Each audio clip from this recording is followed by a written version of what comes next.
everyone. My name is Tochi. I'm here presenting a video presentation on the NC site, the Indigenous Garden. I'm on this team with my friends, Ankur, Jennifer, and Natalia. Here we're going to talk about the sustainability development goals associated with this NC site, the Indigenous Garden. First of all, we're going to start on the trail that leads to the garden. We'll talk about how this garden has helped the school. This is the trail that leads to the garden.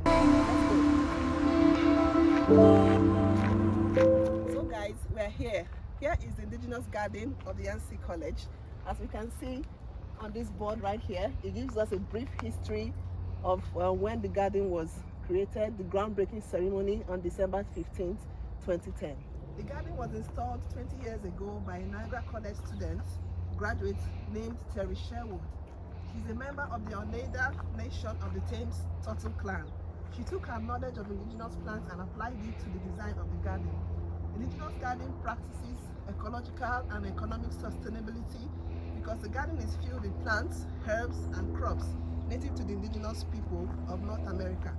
These crops and herbs also serve as a source of food for them. These plants and herbs and spices have deep roots in the lifestyle and culture of indigenous people of North America. The seeds are native to the land and were not imported. The most important and cherished of all plants in the garden is that which is known as indigenous to the indigenous people as the Three Sisters. The core is planted first and becomes a stalk for the climbing beans to latch on, and they both form a shade for the squash, which helps preserve moisture in the soil and keeps weeds in check. The beans provide nitrogen, fertilizing the soil for the other two plants to take up nitrate.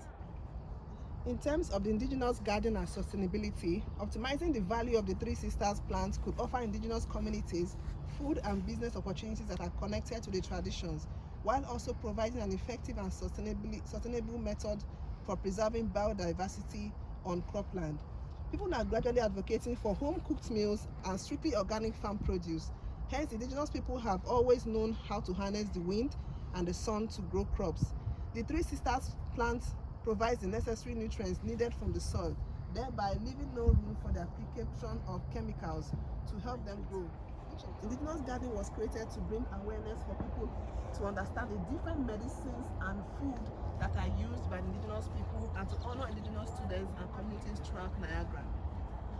Here we can see some other plants like tomatoes, peppers, and some other food crops that are used by the school. Indigenous people are foreigners are allowed to access the garden, but they are advised to be mindful of the plants and try not to overpluck or uproot them, not just because they are sacred, but also not to destroy the existing beauty and nature found in the garden. If anyone visits the garden and takes something away from it without replacing it, then the garden will no longer exist. Here now we're going to a sit-out area where these ceremonies usually take place. The garden also serves as a ceremonial area and events have taken place there. Sometimes rites are performed in the garden using sage, white buffalo sage. When a person is within the smoke, it is believed that your prayers rise to the heavens. This means that they tie the sage together in a bunch and it is lit up. This forms a ceremony for them. When the smoke goes up to heaven, is a sign that your prayers are being answered. One of the main issues with the Indigenous Garden is its location. It is very difficult to get students with mobility issues out there due to the rough terrain. As you can see, the terrain here is quite rough. Someone on a wheelchair cannot really get down here to sit out. Here we can see a fireplace which is also used during the ceremonies, and it's so lovely around the water body. There's a lake around here which also serves as a beautiful nature, also irrigation and water for this environment. So here we are in the Indigenous Garden, the sit-out area. It's a ceremonial area where students and indigenous people can come to sit down and make do some little ceremonies pertaining to their indigenous culture. So we can see how beautiful this area is. Although there are talks about this area being moved closer to the campus for people who are on wheelchairs to be able to have access to it too.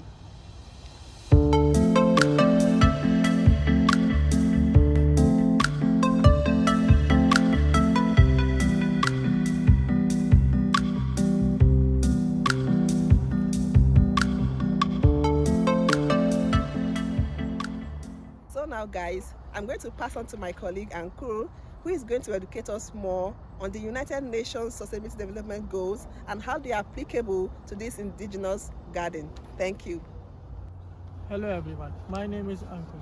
I am here now to explain about the three Sustainable Development Goals, United Nations Sustainable Development Goals, which we have chosen and which are applicable on this indigenous garden. The first goal which we have chosen is life on land. The second goal which we have chosen is sustainable cities and communities. The third goal which we have chosen, which is applicable on this site, is zero hunger.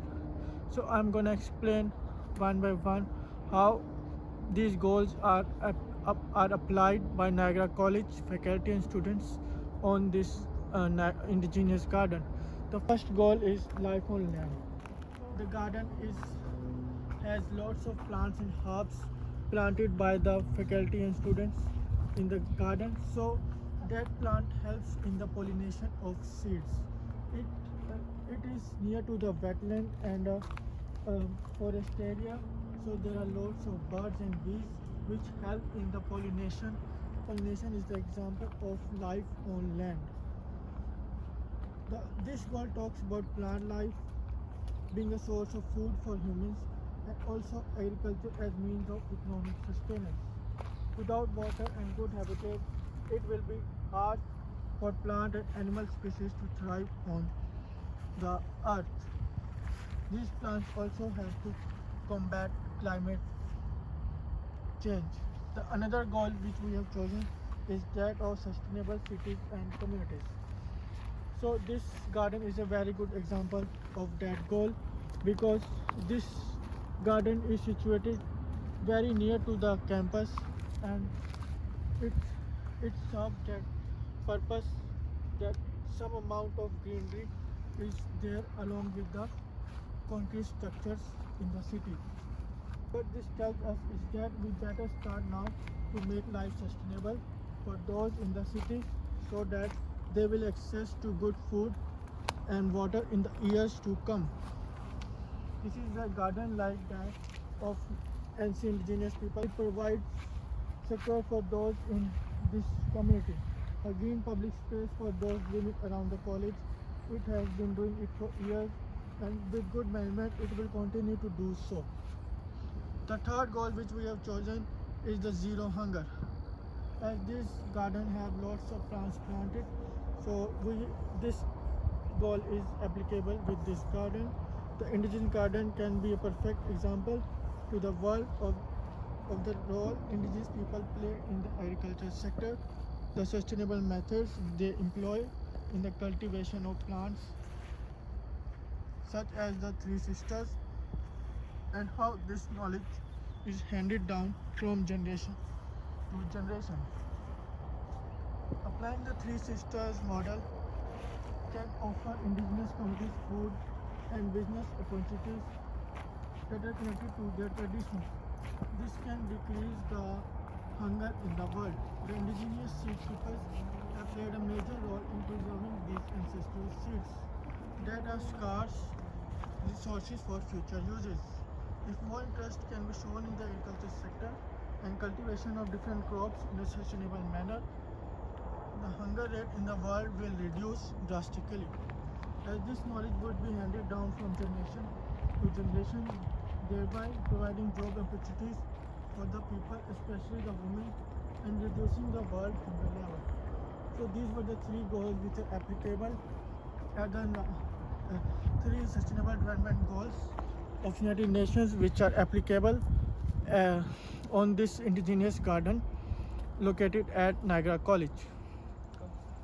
The one United Nations Sustainable Development Goal which our team has chosen is this garden can be used by Niagara College as a memorial for the inequalities suffered by indigenous people over the years. This garden can be used as an awareness garden by Niagara College to spread awareness about the indigenous communities and their struggles, including the indigenous communities in the in the education sector and other sectors. They should not be left behind. Thank you everyone. This was our video presentation on the Indigenous garden located at Nagar College site. I hope our presentation will bring into the light this garden, and it will spread awareness about the indigenous communities and the sustainable development goals applicable to them. Hopefully you enjoy the video. Thank you everyone.